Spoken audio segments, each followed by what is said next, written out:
36 of the Hannah on the Road podcast. I'm not actually sure if it's episode 36, but I think it is 36, and I'm not sure because I'm flying by the seat of my pants today. No show notes, you guys.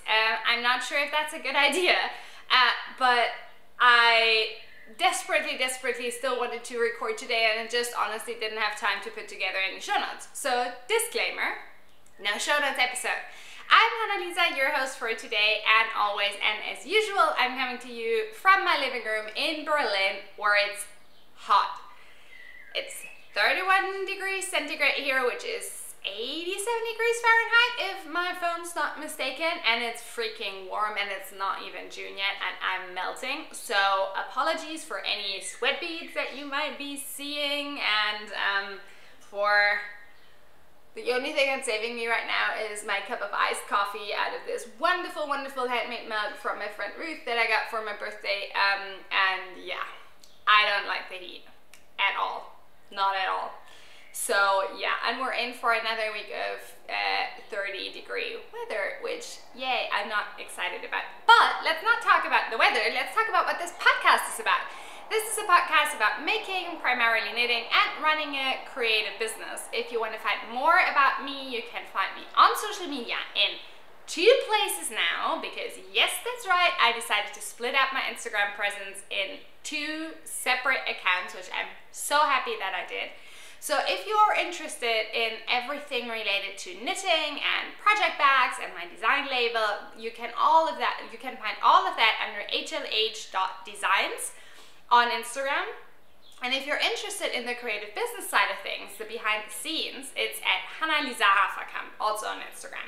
So those are the 2 accounts where you can find me, and they very nicely correspond with the 2 websites that I have. hlh-designs.com, which is where you can find all the project bags and all the knitwear and everything, and hannaontheroad.com, which is where you can find everything about my coaching and Patreon.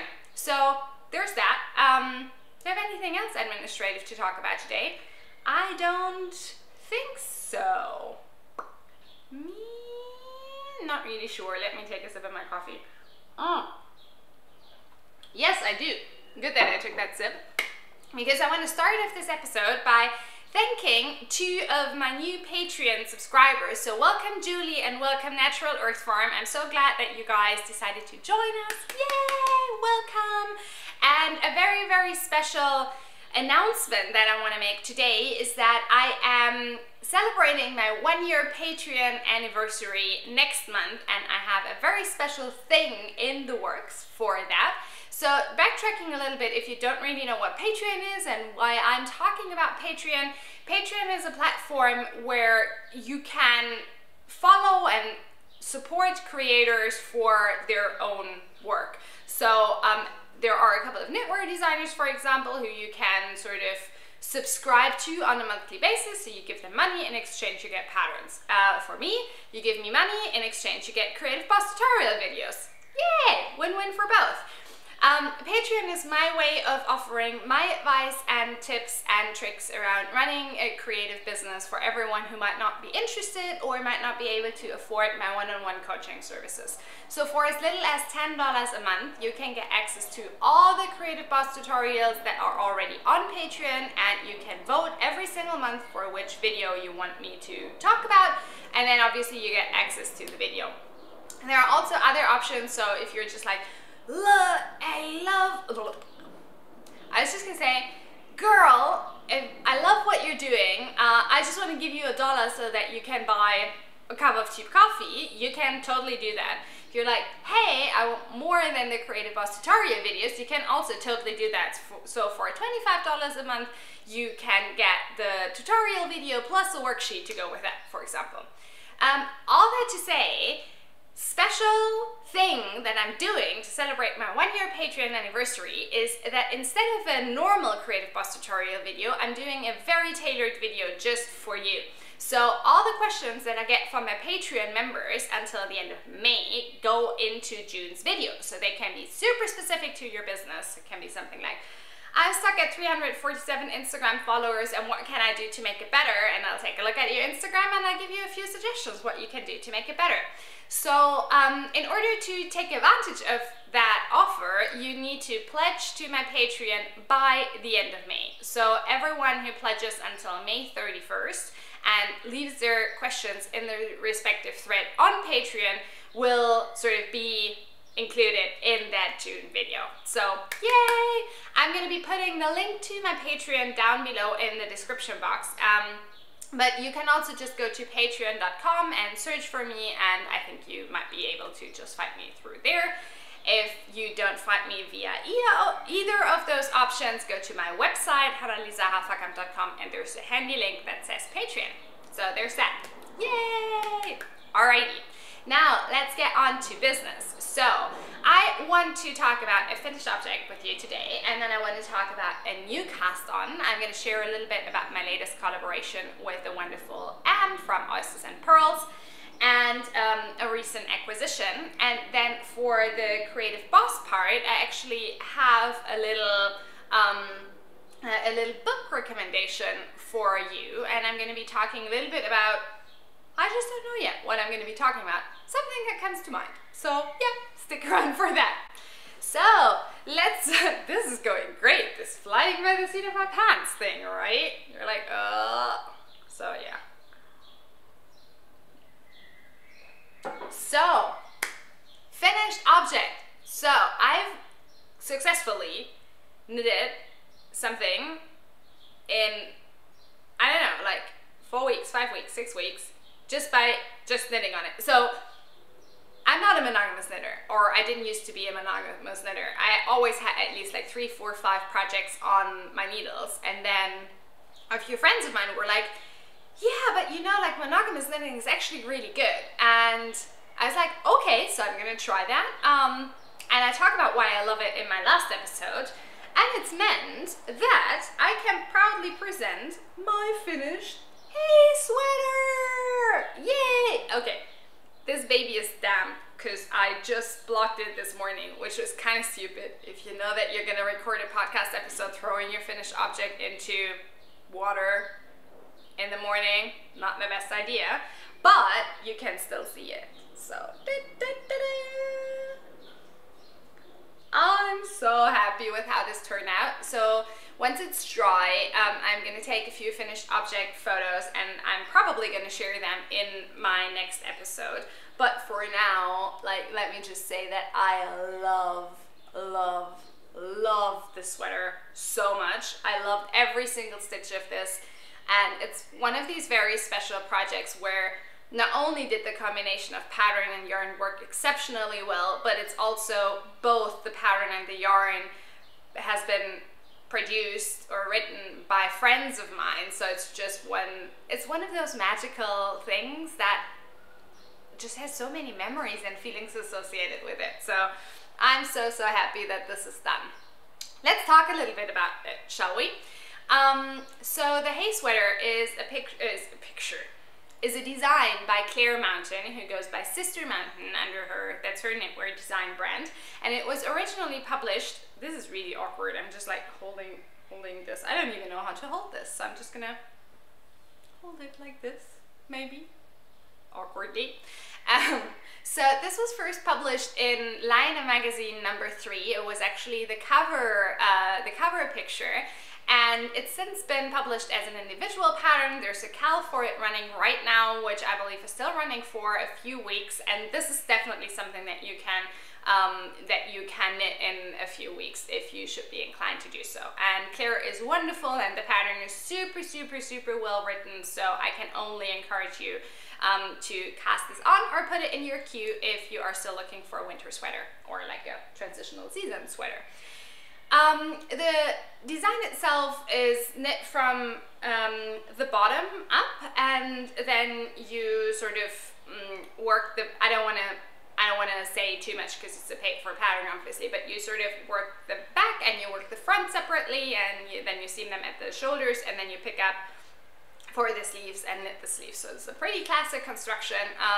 It's super intuitive. It's very potato chippy knitting, you just want to get to the next sort of segment of this beautiful, beautiful lace.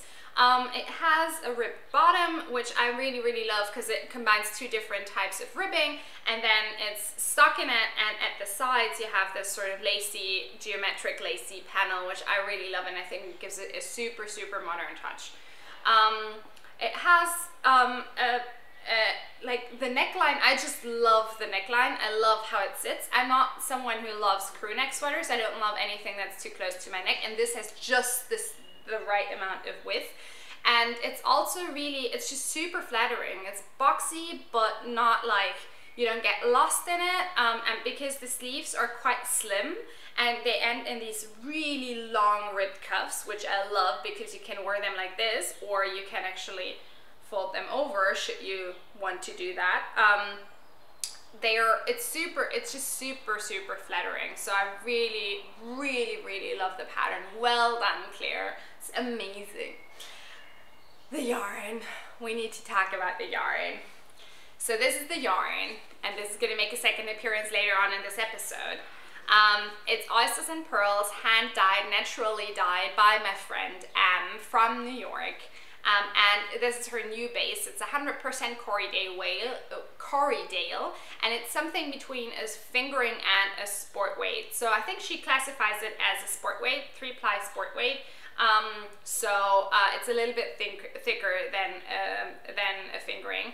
It's grown and spun entirely in the US, non-superwash, like all the yarns that I work with, and it's really just, it's so good. Like, it's wonderful. Like, it's sheepy but not super rustic, and this is like, after blocking, oh my god, like this, it feels like a dream. It's so good. And one thing that I really loved talking about, like, about blocking, sometimes with naturally dyed yarns, you have an issue when you block something and all of the color goes out of the yarn. I don't know if that's happened to you. It's happened to me once or twice before, never with Am's yarn, I have to say that. But it always makes me super, super sad. And with this, like, I mean, I blocked an entire sweater and there was barely a hint of pink in the water. So I don't know how she does it, but it's amazing. So yay. Yeah, so I love it. I can't wait that this baby is dry and that I can actually try it on after blocking. I can't wait to shoot some finished object photos and share it with you guys, and hopefully be spreading both the love for the pattern, for the hay sweater, and for Am's yarn, the new Corriedale base, which is going to be launching publicly very soon. And she's also taking some of it to Squam, not Scram. What's wrong with me today?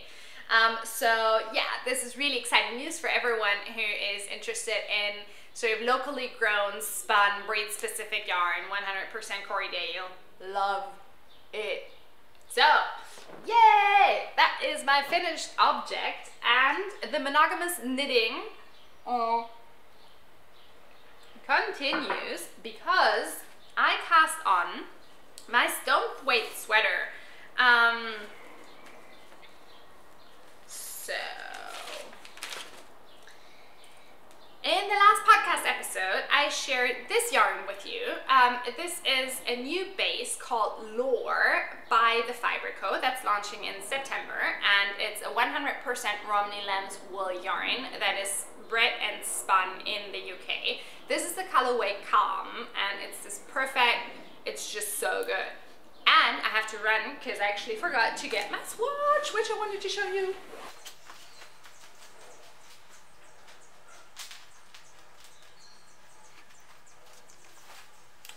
So, I'm back. So, I talked a little bit about this yarn in the last podcast episode. Disclaimer, so I'm part of the Fiber Co's beta knitting program, which means I got gifted the sweater quantity for the project that I'm going to be knitting for them in exchange for knitting the garment and giving feedback on it. So it's part of like their entire beta / test knitting process, just so that you know that I didn't buy this yarn myself. I would buy this yarn for myself because I absolutely love how it knit up. this is a swatch that I made. It's just plain stockinette knit flat on 4mm, which is US size 6 needles, my trusted Chow Goose, which I'm so in love with, and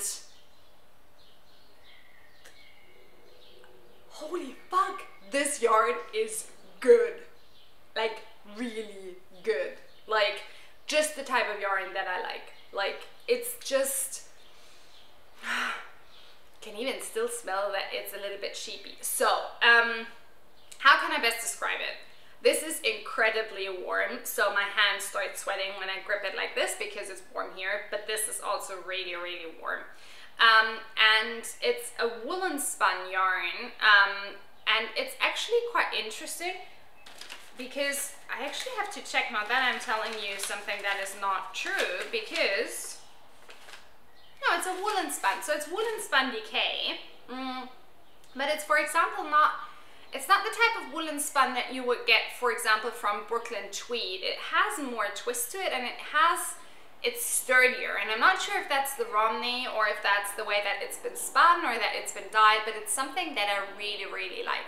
I love the loftiness and I love the feel of knitting with the woolen spun, but I also love how the fabric just looks like, you know, you have like better stitch definition, for example, and it's just really good. Like I really, really love the fabric that this creates, and I love the way that it's been dyed, because it's not this one shade of blue, but it's like several shades of blue, and some bits are lighter and others are darker, and I just think that it makes the yarn come alive in the swatch, makes the fabric come alive, so I really, really love it. This is how much I've worked so far. This is part of the sleeve. So I'm not going to go too much into detail into this, because this is going to be making an appearance in all of the future podcast episodes. But I wanted to show you the swatch, and I wanted to talk about the yarn a little bit, because it's really, I'm really, really, really excited to continue working on this tonight, because it's really one of the really rustic, sheepy, yet yarns that I can see me wearing so much, so much. Just like this one. So yeah, really excited about this, and thank you again to the Fiber Co for having me. So those are the two works in progress, not works in progress, one finished object, one work in progress that I wanted to share with you. And then, speaking of yarn that I adore, I wanted to talk a little bit about a recent acquisition that I made, and that was waiting for me when I got back from New York, which is where I was last weekend. And that acquisition is another yarn that firmly falls into the category of rustic, sheepy goodness, and it's just, oh my god, can you look at this?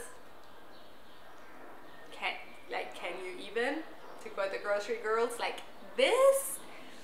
I saw pictures of this. I know the wonderful woman who makes this, so I was sure that it was going to be good. But this is great. This isn't good.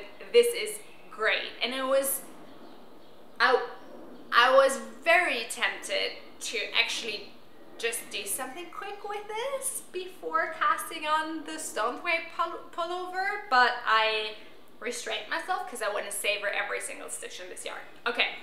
Let's talk about this.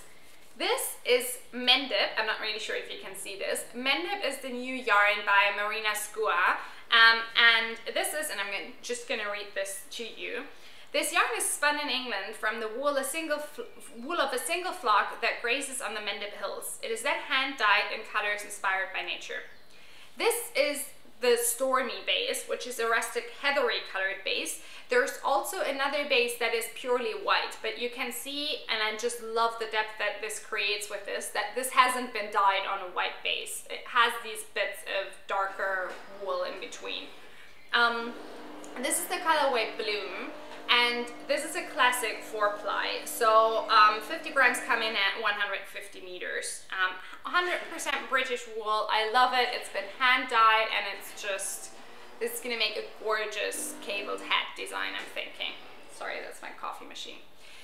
So Marina is a wonderful coaching client of mine, and also incidentally my tech editor, and I was so excited because she's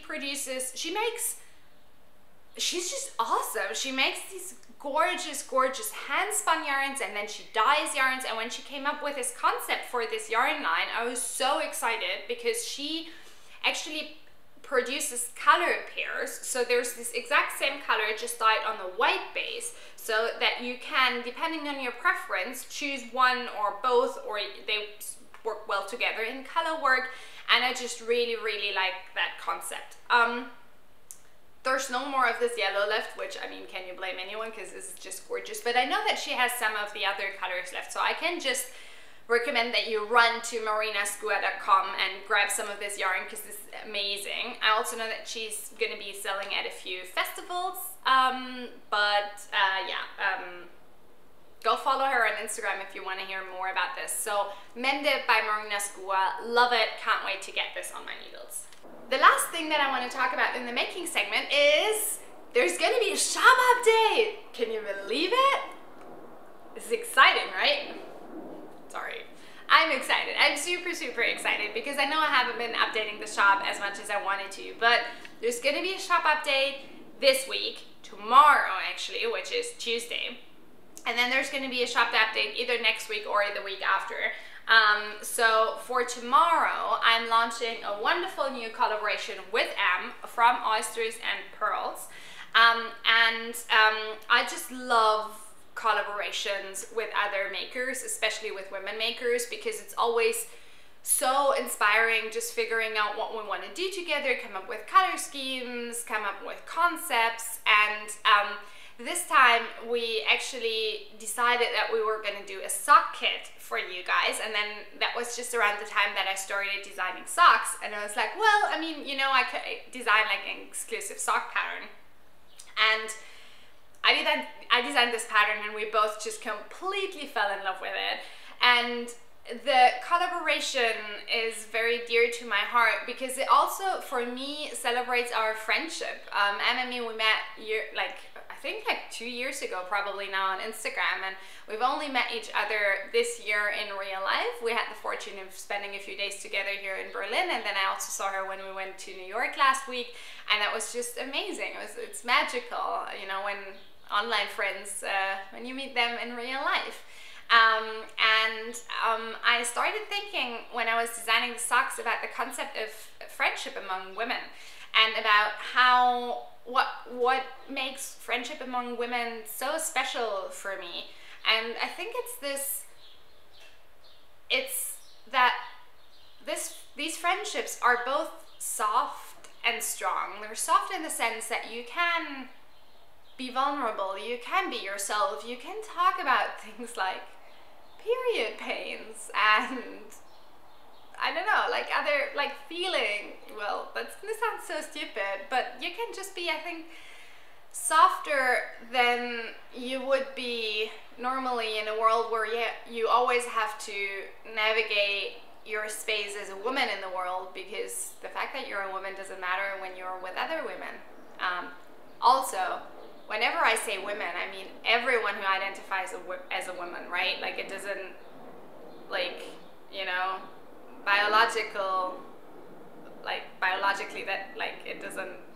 I don't want to exclude anyone, right? Like, I don't matter, like, it doesn't matter to me whether you have boobs or not, you know, like, if you identify as a woman, that's what I mean, you know, you're included in everything that I mean when I say women.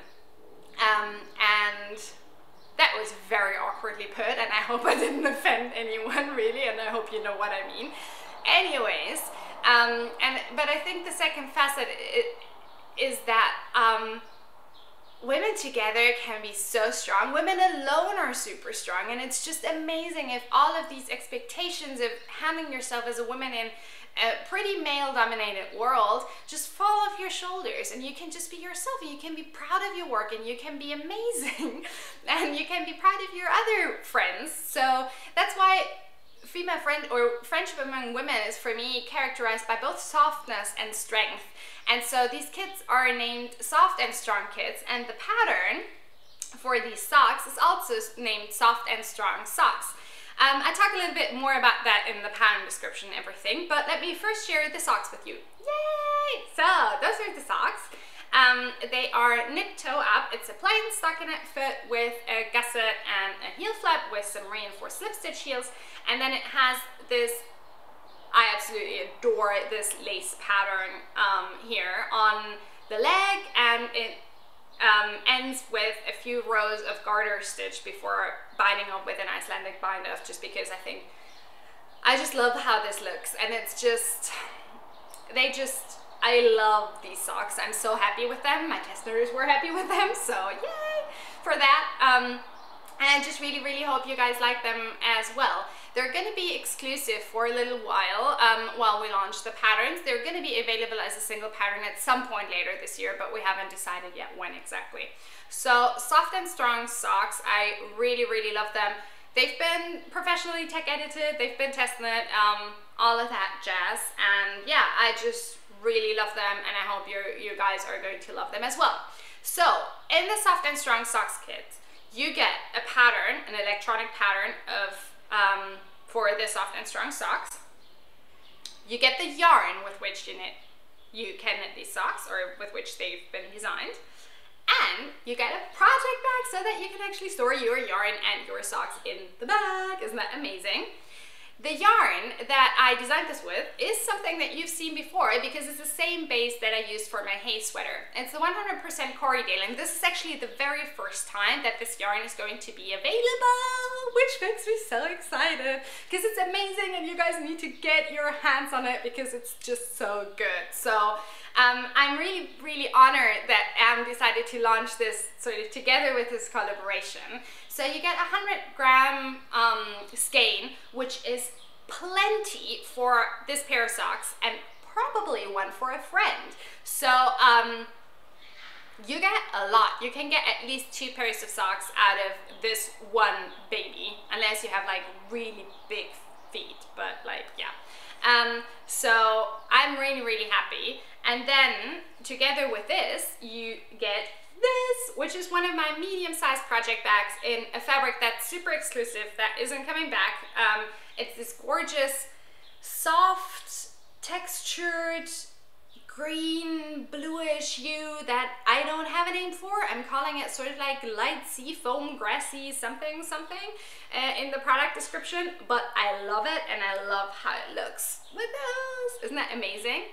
So medium-sized project bag as usual with the rose gold zipper, and then with the interior pocket with a carabiner. So you know the drill, 100% natural materials, all handmade here in Berlin by me and my awesome small team. And these babies are going to be launching tomorrow. So tomorrow is Tuesday, May 29th, and we're going to be launching half of the kits in my online shop at hlh-designs.com at 7 p.m. Berlin time, which is CEST, so Central European Standard Summer Time. And we're going to be launching the other half of the kits at 7 p.m. EST, so Eastern Summer Time, not mistaken, in Am's shop at oystersandpurls.com. The reason why we're launching them in 2 shops is that, one, we want to minimize the environmental impact of shipping. So everyone in the US, I mean, you're free to order from me as well, but Em ships from New York and I ship from Berlin. So yeah, chances are shipping rates might be a little bit cheaper if you are in the US than when you order from her. And it's just better for the environment because we don't have to fly things across the ocean, right?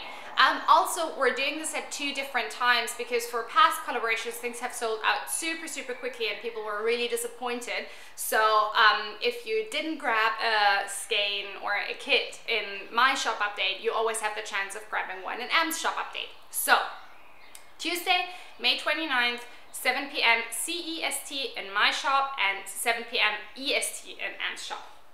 Soft and strong socks kits, you guys! Yay! Alrighty.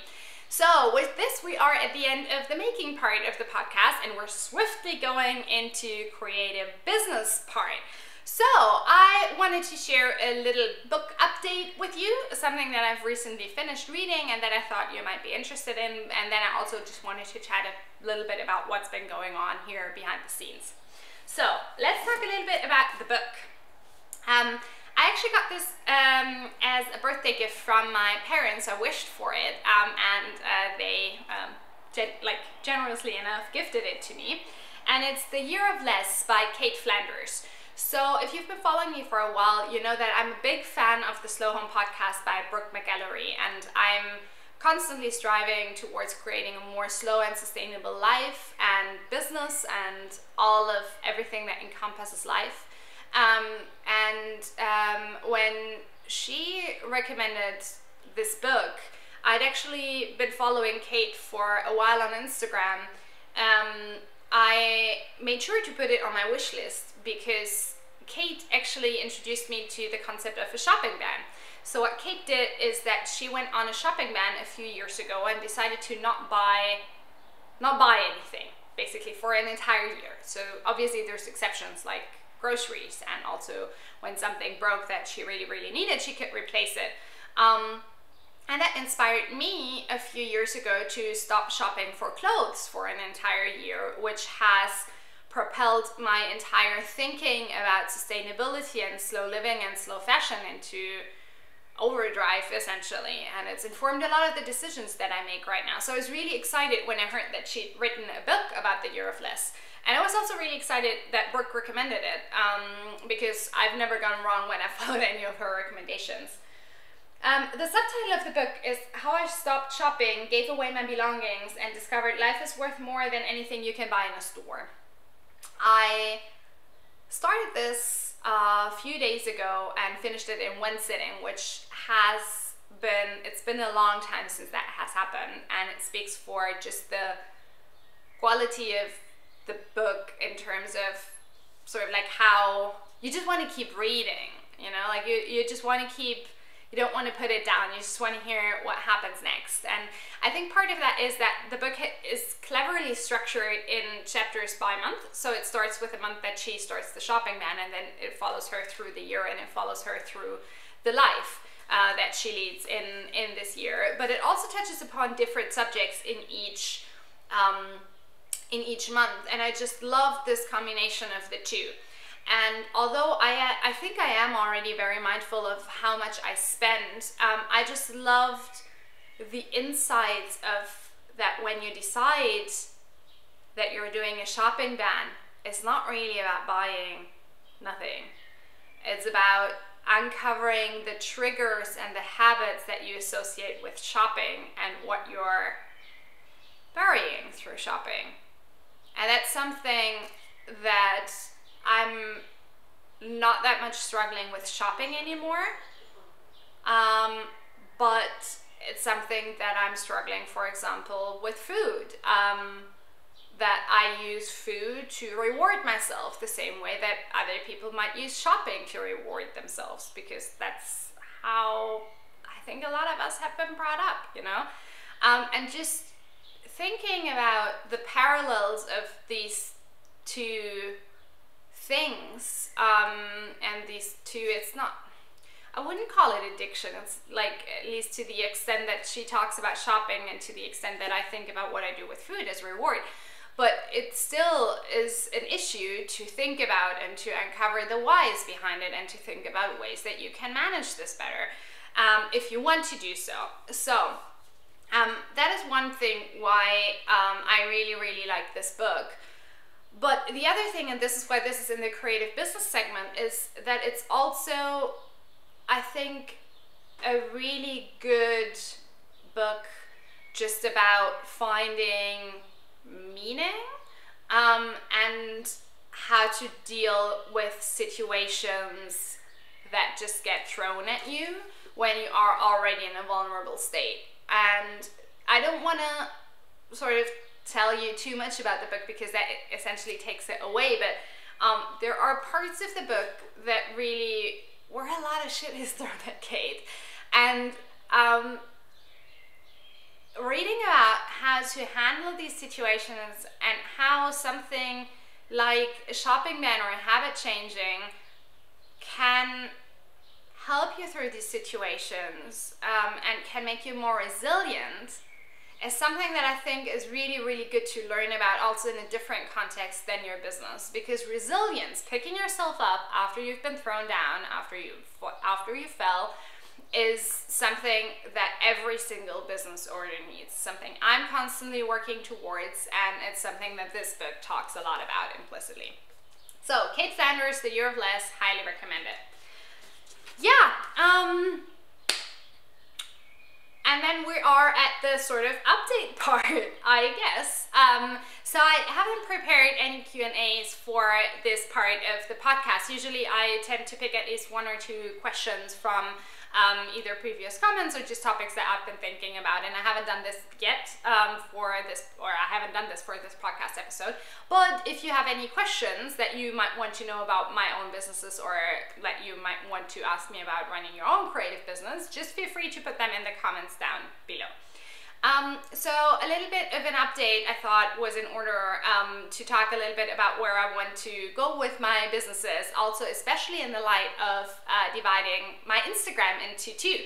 So that is the thing that I want to focus on today. Why did I actually decide to do that? So I've been struggling for the past few months with this fact that I have a lot of different things that I want to share about with my audience, and it's become increasingly complicated to put them into one consistent story.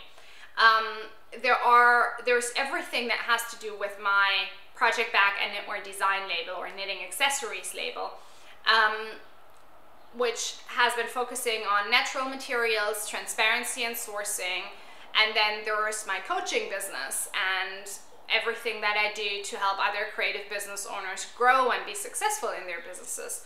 And yes, while there is an overlap of the two, I was really, really astonished to discover in a recent Instagram poll that it's not that much. I think the reality was that there were like 7% of the audience that answered the poll who were both identifying as knitters and as creative business owners. And I was like, whoa, I thought this was a lot more. And that was always the reason why I kept everything under one roof. So that was sort of the last thing that pushed me over the edge of deciding to do two different Instagram accounts. The reason why I haven't done this before is partly because I thought that there was a bigger overlap in my audiences, but also because I was just really scared of managing two Instagram accounts. And honestly, I mean, I'm now like 2 weeks in, but it's so liberating to have those two accounts. So because I know exactly what I'm going to be posting about on the one account and on the other account, and I don't have to decide what's going to be the compromise. Do I post this or do I post that? I can just post both, and that's been so liberating, and that's something that really makes up more than the time that I spend on managing those two accounts, really. So what I did when I first started thinking about this is that I actually made a list of topics that I wanted to cover in the one account and topics that I wanted to cover in the other account. And then I wrote a target group description and just wrote that for the one account and wrote that for the other account. And it quickly became very clear that both the target groups and the topics were very, very different that I wanted to talk about. Sure, there are overlaps because like the behind the scenes advice that I'm giving on the coaching account comes from the experiences that I'm making with my label, but there was a lot less overlap also in terms of topics than I had anticipated. So all of that led to me splitting them up, and the way that I did it was that I googled a little bit how to best do that, because the issue is that you can't forward anything. So if you change the name of an account, Instagram won't automatically update your old captions. So for example, all the old Hannah on the Road captions, they're still Hannah on the Road captions, right? And it's like, shit, how do I deal with this? Like, what do I do?